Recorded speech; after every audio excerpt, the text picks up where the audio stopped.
Welcome to This Explainer. You know, when we usually picture manipulation, we tend to imagine some cartoon villain rubbing their hands together in a dark, shadowy room. But the actual reality of human influence, it is far more subtle than that. And honestly, it's far more chilling. Today, we're decoding the architecture of influence. We're going to look at the invisible frameworks that are specifically designed to bypass your logic and completely hack your emotions.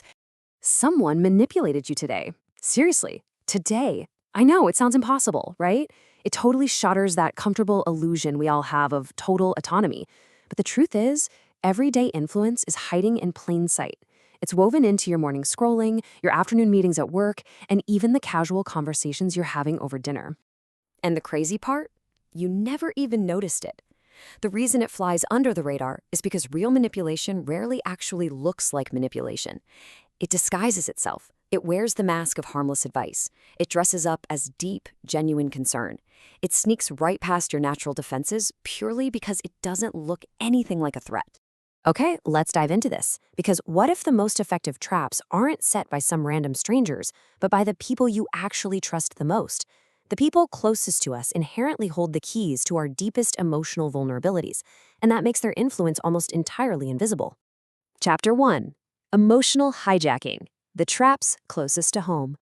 We're starting right where the psychological tension is absolutely the highest, our personal relationships. At first, it feels like a movie. You're just hit with this constant attention, endless compliments, pure affection. But then almost overnight, it vanishes. The warmth just fades. You're left feeling so confused, desperately trying to win back that amazing person you met on day one. That right there is love bombing. It's designed to create emotional dependency, because dependency ultimately creates control. Now, what's really interesting about this next tactic is how it attacks your actual memory. Imagine someone hurts you, but when you finally confront them about it, instead of an apology, you get hit with, "That never happened, you're overreacting."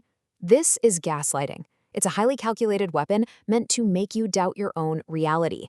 Over time, you start questioning your memory. You start thinking, well, maybe I am the problem. And that's the goal. Because once someone controls your reality, they completely control your decisions. Most people think manipulation requires words, but sometimes a sudden, deliberate lack of communication is infinitely more powerful. The silent treatment. No explanation, no argument, just avoid. This creates profound, agonizing emotional discomfort. You become frustrated, you get anxious, and inevitably you start blaming yourself. That heavy emotional discomfort, that becomes their silent tool of control. Then we have guilt tripping. Manipulators know that guilt is incredibly powerful. So instead of making a direct, honest request, they just weaponize your own conscience against you. They'll say things like, "After everything I've done for you," or "I guess I just don't matter." Notice what they're actually doing here? They aren't trying to solve an issue. They are manufacturing guilt to bypass your logic and make you so much easier to influence. Now, not all manipulation looks confident or aggressive. Sometimes it wears the mask of deep insecurity. "I'm such a terrible person. Nobody cares about me." This is self-deprecation manipulation. It intentionally triggers your natural human instinct to reassure them. They are essentially extracting your attention and your emotional investment, all hidden under the guise of being vulnerable. Chapter 2. The Corporate Trap. Calculated professional maneuvers. Let's shift gears. We're moving from the emotional intensity of relationships right into cold, calculated professional environments. And this brilliantly illustrates what's known as the slightly wrong technique. You see, human beings instinctively love correcting mistakes, and manipulators totally depend on this. In a classic corporate intelligence case study, analysts didn't just walk up to a rival executive and ask, "Hey, when is the merger happening?" That just triggers instant defensiveness. Instead, they intentionally leaked a slightly wrong rumor. They said, "We hear the merger's falling apart."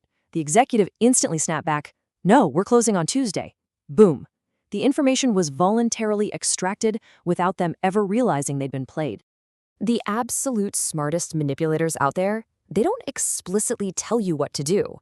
Instead, they just control your options. You're presented with option A, accept the new terms, or option B, resign from the project. It feels like you have agency, right? But notice the glaring, invisible trap. What's missing? The option to simply say no and keep things the way they were. By limiting your choices, they quietly restrict your freedom, all while making you feel like you're still in the driver's seat. We're in this together. It sounds so collaborative, doesn't it? So harmless. But in the workplace, this is very often a tactic called forced teaming. A coworker creates this imaginary alliance out of thin air. And why do they do it? Simply to make their burden your responsibility. So before you accept this new shared role, you really have to stop and ask, is this actually our problem or is it just theirs? Fear. It is literally one of the oldest tools of control in the workplace and, well, everywhere else. Scared people are simply easier to influence. The fear formula is just a basic 3-step process. First, create fear. Second, amplify that fear. And third, conveniently offer the solution. So whenever someone uses fear to push you into a corner or force a rapid decision, always pause. Ask yourself, who actually benefits from me being afraid right now? Chapter 3. The Societal Illusion, Manipulating the Masses. Let's move to a bigger scale and see how this builds when our reality is skewed in mass. Imagine you're walking down the street and you see 2 restaurants. One is totally empty and the other has a massive line out the door. Most of us will naturally choose the crowded one, right? We just assume they know something we don't. This is social proof manipulation. But in the digital age, a crowd is so easily faked. Fake followers, fake reviews, fake outrage. Manipulators manufacture popularity to guide your choices. Just remember, the illusion of a crowd does not equal the truth. Manipulators absolutely love urgency. Creating false emergencies is a phenomenal way to just completely shut down your logic. Suddenly, a minor disagreement becomes a massive catastrophe. A slight delay is painted as a total apocalyptic disaster. And why do they do this?